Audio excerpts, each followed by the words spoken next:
নমস্কাৰ সকলোকে স্বাগতম জনাইছো আসাম কেৰিয়াৰ পইণ্ট ইউটিউব চেনেলটোলৈ। বন্ধুসকল, আজিৰ ভিডিঅ'ত আমি আপোনালোকৰ আগন্তুক অনুষ্ঠিত হ'ব লগা SSCGD কনষ্টেবল পৰীক্ষাৰ বাবে সহায়ক হোৱাকৈ সায়েন্সৰ এটা নতুন ক্লাছ লৈ আহিছোঁ আৰু এই ক্লাছটোত আলোচনা কৰা কুৱেশ্যনখিনি আপোনালোকৰ আগন্তুক পৰীক্ষাৰ বাবে অতিকৈ হেল্পফুল হ'ব। সেয়েহে আপোনালোকে ভিডিঅ'টো স্কিপ নকৰাকৈ শেষলৈকে চাই থাকিব। আৰু যদি আপোনালোকৰ SSCGD আছামিজ মিডিয়ামত অল সাবজেক্টৰ ইম্পৰ্টেন্ট PDF সমূহ লাগে তেতিয়াহ'লে আপোনালোকে পাই যাব। কেৱল 149 টকা পেমেন্ট কৰিলে আপোনালোকে SSCGD ৰ কাৰণে মোষ্ট ইম্পৰ্টেন্ট কমন কুৱেশ্যনৰ PDF খিনি লাভ কৰিব পাৰিব। তো তাৰ কাৰণে আপোনালোকে স্ক্ৰীনত যেটো নাম্বাৰ দেখিছে হেটো আমাৰ WhatsApp নাম্বাৰ হয়। সেই নাম্বাৰটোত WhatsAppত মেছেজ কৰি কেৱল 149 টকা পেমেন্ট কৰি PDF খিনি আপোনালোকে মোবাইলতে WhatsAppতে লাভ কৰিব পাৰিব। তো যদি আপোনালোকৰ প্ৰয়োজন হয় এতিয়া লগে লগে আমাক WhatsAppত মেছেজ কৰিব। এতিয়া আমি কুৱেশ্যনখিনি চাওঁ। তো ফাৰ্স্ট কুৱেশ্যনটো কি কৈছে চাওক। Which of the following scientists first observed and found the laws of refraction? তলৰ কোনজন বিজ্ঞানীয়ে প্ৰথমে বিৱৰ্তনৰ নিয়ম পৰ্যবেক্ষণ কৰিছিল আৰু বিচাৰি পাইছিল? ঠিক আছে, বিৱৰ্তন বা ৰিফ্ৰেকশন আমি যেটো কওঁ তাৰ নিয়মবিলাক প্ৰথমতে কোনে উলিয়াইছিলে বিচাৰি পাইছিলে? অপচন সমূহ ভালকে চাই ল'ব। মেক্সৱেল নে ফেৰাডে নে স্নেল নে হাইজেন? তো বন্ধুসকল, ইয়াৰ ৰাইট আনসাৰটো হৈছে অপচন সি স্নেল। ঠিক আছে, দাস গণিতজ্ঞ উইলব্ৰড স্নেলে 1621 ঠিক আছে 1621 চনতে এই বিৱৰ্তনৰ নিয়মবোৰ আৱিষ্কাৰ কৰিছিল, যাক স্নেলৰ নিয়ম বুলিও কোৱা হয়। তো চনটো ইম্পৰ্টেন্ট হয় আৰু সাইন্টিষ্টজন ইম্পৰ্টেন্ট হয়, নামটো মনত ৰাখি থব। Next question, the rear view মিৰৰ use in a motor vehicle is? তো মটৰ গাড়ীবিলাকত ব্যৱহাৰ কৰা ৰিয়েৰ ভিউ মিৰৰ যেটো থাকে অৰ্থাৎ পিছলৈ চোৱা যেটো দাপোন থাকে, সেই দাপোনটো কিহৰ থাকে, মানে কি দাপোন হয়? এটো অৱতল দাপোন থাকে নে উত্তল থাকে নে সমতল থাকে নে কোনোটোৱে নহয়? তো বন্ধুসকল, ইয়াৰে শুদ্ধ উত্তৰটো হ'ব অপচন বি কনভেক্স। ঠিক আছে, সেই দাপোনখন উত্তল দাপোন ব্যৱহাৰ কৰা হয়, কাৰণ ৰিয়েৰ ভিউ যেটো থাকে ন, সেই ৰিয়েৰ ভিউটো সম্পূৰ্ণকৈ দেখিবৰ কাৰণে গোটেই ডাঙৰ এৰিয়াটোক সৰুকৈ এই দাপোনখনত দেখুওৱা হয়, উত্তল দাপোনত দেখুওৱা হয়। সো তাতে কনকেভ মিৰৰ বা উত্তল দাপোন ব্যৱহাৰ কৰে। নেক্সট কুৱেশ্যনটো হৈছে, if there were no atmosphere what would be the colour of the sky? কি কৈছে? যদি বায়ুমণ্ডল নাথাকিলেহেঁতেন তেন্তে আকাশৰ ৰং কি হ'লহেঁতেন? এতিয়া বায়ুমণ্ডল থকাৰ কাৰণে আমি আকাশৰ ৰং নীলা বা কেতিয়াবা বগা দেখা পাওঁ। সো বায়ুমণ্ডল যদি নাথাকিলেহেঁতেন তেতিয়া আমি কেনেকুৱা ৰঙৰ দেখা পালো হয়? ক'লা নে নীলা নে ৰঙা নে হালধীয়া? তো ইয়াৰ ৰাইট আনসাৰটো অপচন এ ব্লেক। ঠিক আছে, আমি ক'লা দেখা পালো হয়। Next question, the colour of the sky is blue because of? আকাশৰ ৰং নীলা হোৱাৰ কাৰণ কি হয়? আকাশৰ ৰং যে আমি নীলা দেখা পাওঁ তাৰ কাৰণটো কি হয়? তো অপচন কেইটা পঢ়ি চাব। অপচন এ দিছে নীলা ৰং উৎপন্ন কৰা বিভিন্ন পোহৰৰ সংমিশ্ৰণৰ বাবে দেখা পাওঁ। অপচন বি দিছে ধূলিৰ কণিকাৰ দ্বাৰা পোহৰ বিকিৰণ কৰাৰ বাবে দেখা পাওঁ। অপচন চি দি আছে ওপৰৰ এ আৰু বি দুইটা, আৰু ডি দি আছে এটাও নহয়। তো বন্ধুসকল, ইয়াৰ শুদ্ধ উত্তৰটো হ'ব option B scattering of light by dust particles, অৰ্থাৎ ধূলিৰ কণিকাৰ দ্বাৰা পোহৰ বিকিৰণ কৰাৰ বাবেই আমি আকাশৰ ৰং নীলা দেখা পাওঁ। নেক্সট কুৱেশ্যনটো হৈছে, what will be the colour of the red rose when it is চিন থ্ৰু গ্ৰীণ গ্লাছ? সেউজীয়া কাঁচৰ মাজেৰে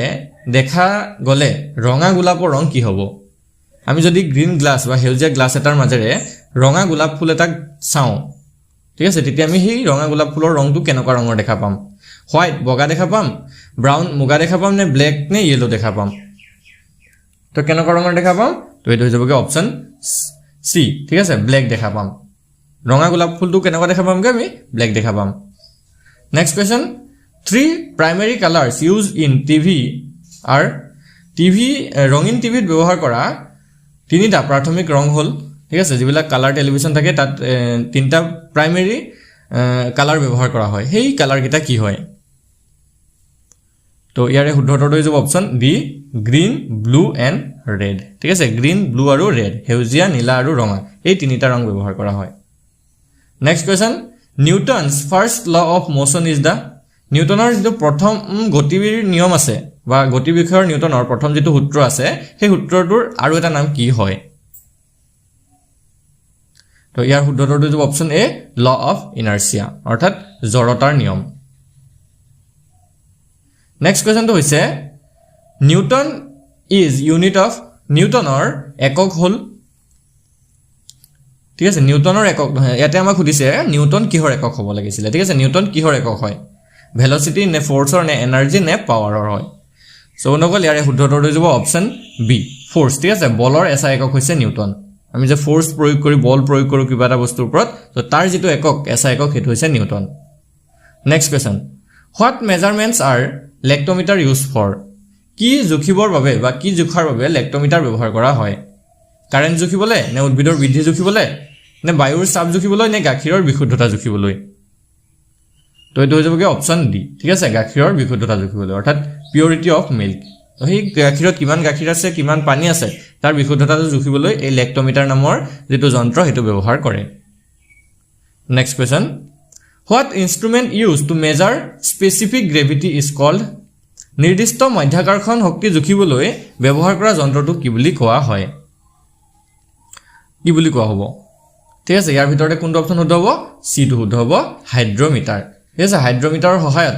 স্পেসিফিক গ্ৰেভিটি অৰ্থাৎ মধ্যাকৰ্ষণিক শক্তি জুখিবলৈ জুখা হয় next question what is the heating element use in an electric iron made of বৈদ্যুতিক যি লোহা থাকে আমি যে বৈদ্যুতিক লোহা ব্যৱহাৰ কৰো যেটো উত্তাপ প্ৰয়োগ কৰিবলৈ হেতু উত্তাপন যেটো মৌল থাকে হেতু কিহেৰে তৈয়াৰ কৰা হয় ঠিক আছে বৈদ্যুতিক লোহা যিবিলাক হিটিং আইৰন থাকে পানী গৰম কৰিবলৈ ব্যৱহাৰ কৰা হয় বা ধৰক হিটাৰত যিবিলাক ব্যৱহাৰ কৰা হয় সো এইবিলাক কিহেৰে বনোৱাত হয় তো এটো হৈ যাবগে অপচন সি নিক্ৰম ঠিক আছে নিক্ৰম নামৰ এবিধ পদাৰ্থৰ সহায়ত এখিনি বনোৱা হয় next question N inverter is an instrument that inverter হৈছে এনে এটা যন্ত্ৰ যিয়ে কি কৰে যে ইনভাৰ্টাৰটোৱে কি কৰে আসলতে কনভাৰ্টস এসি টু ডিসি মানে এসি ক ডিসি লৈ ৰূপান্তৰ কৰে নে ডিসি ক এসি লৈ ৰূপান্তৰ কৰে নে ডিসি নিয়ন্ত্ৰণ কৰে নে ভোল্টেজ স্থিৰ কৰে সো কি কৰে ইনভাৰ্টাৰটোৱে আমাৰ কি কৰে এটো হৈ যাবগে অপচন বি ঠিক আছে কনভাৰ্ট ডিসি টু এসি অৰ্থাৎ ডাইৰেক্ট কাৰেন্টক অল্টাৰনেট কাৰেন্টলৈ ৰূপান্তৰ কৰে next question a periscope is a device that periscope হৈছে এনে এটা যন্ত্ৰ যিয়ে অৰ্থাৎ পেৰিস্কোপ কি হয় কেনেকুৱা ধৰণৰ যন্ত্ৰ হয় বা কিহৰ কাৰণে ইউজ কৰা হয় তো এটো হৈ যাবগে option A helps to observe object on the আদাৰ সাইড অফ এন অবস্টেকল অৰ্থাৎ বাধাৰ হিতু পাৰে থকা বস্তুবোৰ নিৰীক্ষণ কৰাত সহায় কৰে কোনো এটা বস্তুৰ হিপাৰে কি আছে তাৰ নিৰীক্ষণ কৰিবলৈ পেৰিস্কোপ ব্যৱহাৰ কৰা হয় next question which of the following is not connected with electricity তলৰ কোনটো বৈদ্যুতৰ সৈতে সংযুক্ত নহয় তলৰ কোনটো বৈদ্যুতৰ সৈতে জড়িত নহয় আমাক সুধিছে তো অপচন কেইটা পঢ়ি চাব ইয়াৰে শুদ্ধ উত্তৰটো option C British thermal unit British তাপীয় একক এটো বিদ্যুতৰ সৈতে জড়িত নহয়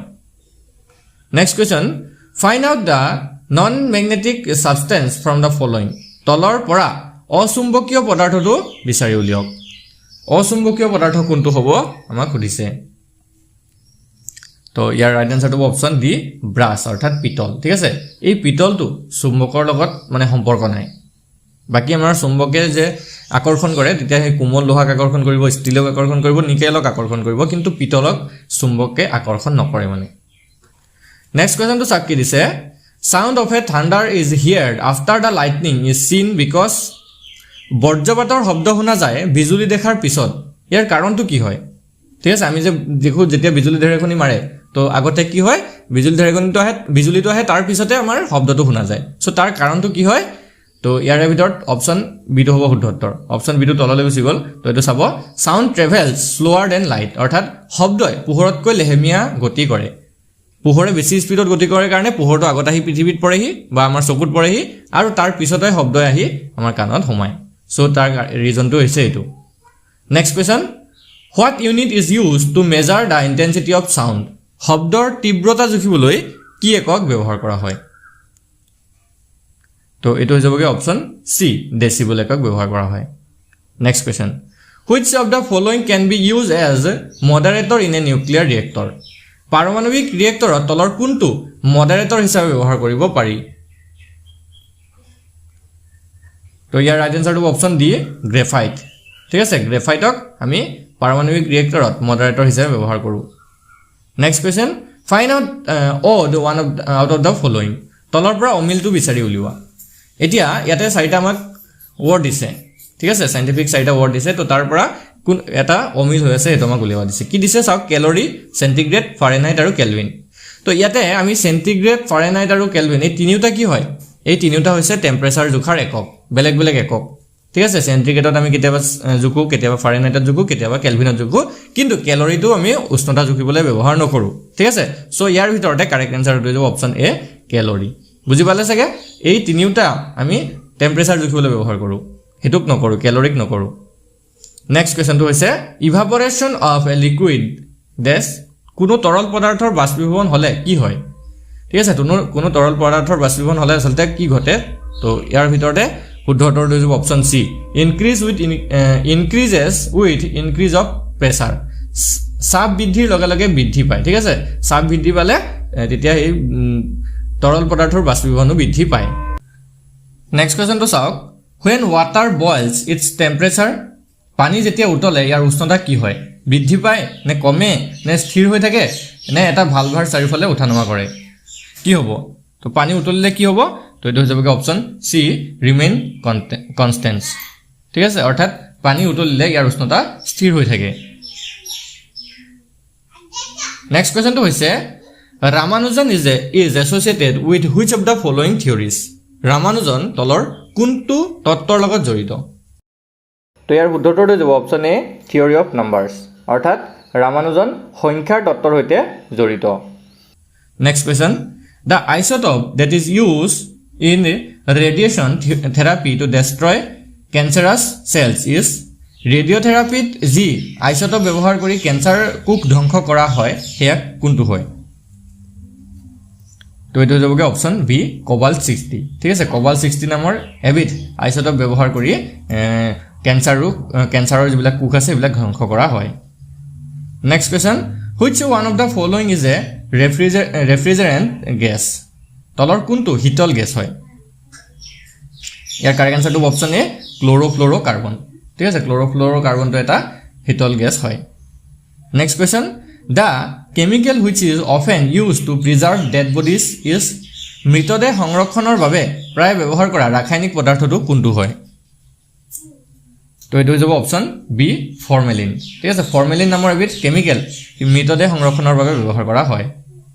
next question who was the first to introduce antiseptic surgery কোনে প্ৰথম এন্টিসেপ্টিক সাৰ্জাৰি প্ৰৱৰ্তন কৰিছিল তো ইয়াৰ শুদ্ধ উত্তৰটো অপচন এ জোসেফ লিষ্টাৰে ঠিক আছে জোসেফ লিষ্টাৰে প্ৰথম এন্টিসেপ্টিক সাৰ্জাৰি প্ৰৱৰ্তন কৰিছিল next question what is mean by yellow cake হালধীয়া কেক বুলিলে কি বুজোৱা হয় তো নকল ইয়াৰ শুদ্ধ উত্তৰটো হ'ব অপচন এ ফিউজনেবল গ্ৰেড ইউৰেনিয়াম ফুয়েল ঠিক আছে বিভাজনযোগ্য গ্ৰেডৰ ইউৰেনিয়াম ইন্ধন বুলি হালধীয়া কেকক বুজা যায়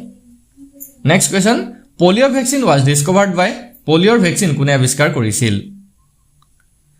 The correct answer is option D Jonas Salk ঠিক আছে জোনাছ সাল্কে পলিঅ ভ্যাকচিন আৱিষ্কাৰ কৰিছিল next question DNA fingerprinting was discovered by DNA fingerprinting কোনে আৱিষ্কাৰ কৰিছিল তো তেও আছিল অপচন এ ঠিক আছে সৰি এটা অপচন ডি হ'ব এলেক জেফাৰি এণ্ড ভিক্টোৰিয়া উইলসন এলেক জেফাৰি আৰু ভিক্টোৰিয়া উইলসন এই দুই গৰাকী ব্যক্তিয়ে DNA fingerprinting আৱিষ্কাৰ কৰিছিল আজি ভিডিঅ'ৰ লাষ্ট কোৱেশ্চনটো চাওক in which state of India thorium deposit is abundantly found ভাৰতৰ কোনখন ৰাজ্যত থৰিয়াম আৱৰ্জনা প্ৰচুৰ পৰিমাণে পোৱা যায় ঠিক আছে থৰিয়াম যেটো ডিপোজিট আছে এটো প্ৰচুৰ পৰিমাণে পোৱা যায় তো সেই ৰাজ্যখন কোনখন হয় কেৰালা নে তামিলনাডু নে কৰ্ণাটক নে অন্ধ্ৰ প্ৰদেশ তো বন্ধুসকল ইয়াৰ কাৰেক্ট আনসাৰটো অপচন এ কেৰালা ঠিক আছে কেৰালাত থৰিয়াম যেটো অৰ বা থৰিয়াম যেটো ডিপোজিট এটো বেছিকে পোৱা যায় তো আজি কোৱেশ্চন কিটা যদি আপোনালোকৰ ভাল লাগিলে যদি কোৱেশ্চন কিটা ইনফৰমেটিভ লাগিলে তেতিয়া ভিডিঅটো এটা লাইক কৰি দিব চেনেলটো সাবস্ক্ৰাইব